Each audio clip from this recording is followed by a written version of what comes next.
Donc Caroline, ce qu'on regarde ici, ce sont les connexions entre le cerveau émotionnel, qui est ici au cœur du cerveau, et le cœur. On constate qu'il y a deux branches du système nerveux qui vont directement du cerveau émotionnel vers le cœur.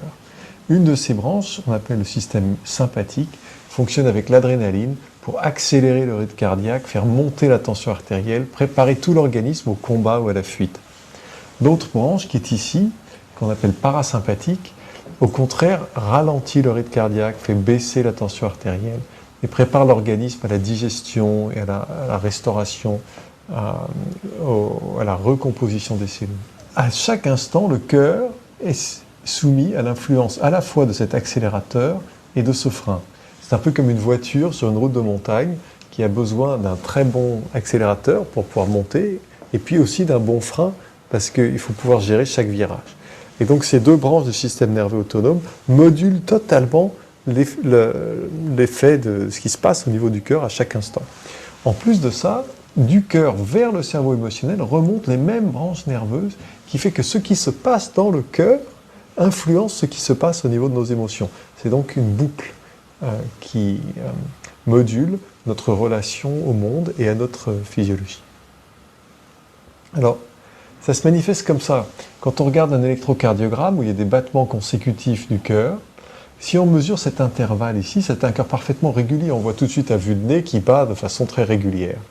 Eh bien, même un cœur très régulier, lorsqu'on mesure l'intervalle de façon précise, on constate que deux intervalles successifs ne sont jamais exactement de la même longueur.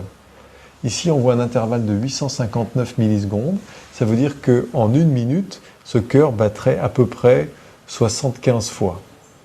Ici, on voit un intervalle de 793 millisecondes, c'est-à-dire qu'il est un petit peu plus court. Et ça veut dire qu'en une minute, ce cœur-là battrait à peu près 80 fois. Et ici, c'est toujours le même cœur, bien sûr, si on regarde cet intervalle, 726 millisecondes, encore plus court, si ça restait toujours comme ça pendant une minute, ça voudrait dire 85 battements par minute.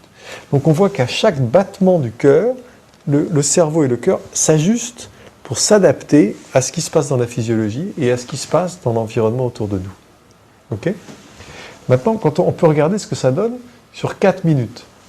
Voilà ici une courbe de ces intervalles, pris un à un, où on demande à l'ordinateur de calculer combien ça ferait de battements par minute si ça restait toujours comme ça. Et pour le premier intervalle, on est à 60 battements par minute, puis le suivant à 65, puis on redescend à 60, on remonte à 65, etc., etc. Et pendant 4 minutes, on voit que les variations peuvent aller jusqu'à 90 battements par minute ou descendre jusqu'à 50 battements par minute. Et ça varie constamment de façon un peu chaotique.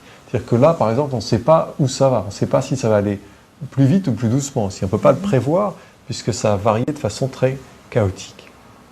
Et il y a une autre forme de variabilité cardiaque qu'on appelle la cohérence, où le cœur et le cerveau rentrent dans une espèce de rythme qui fait que ça s'accélère, puis ça ralentit, puis ça accélère, puis ça ralentit, etc., de façon très régulière. Et cet état-là est très prédictif, prévisible. Et il n'y a plus de chaos, puisque là, on sait exactement où ça va aller. Et il se trouve que cet état de forte variabilité et de cohérence, c'est celui qu'on retrouve lorsqu'on a des émotions positives et qui est un des meilleurs prédicteurs de la résistance au stress. Ça reflète toute la cohérence de la physiologie.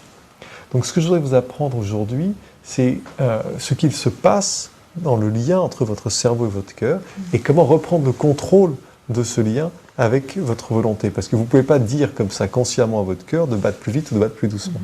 Mais vous pouvez apprendre à mieux contrôler ce frein et cet accélérateur pour les rendre beaucoup plus souples et adaptables à tout ce qui se passe dans votre environnement.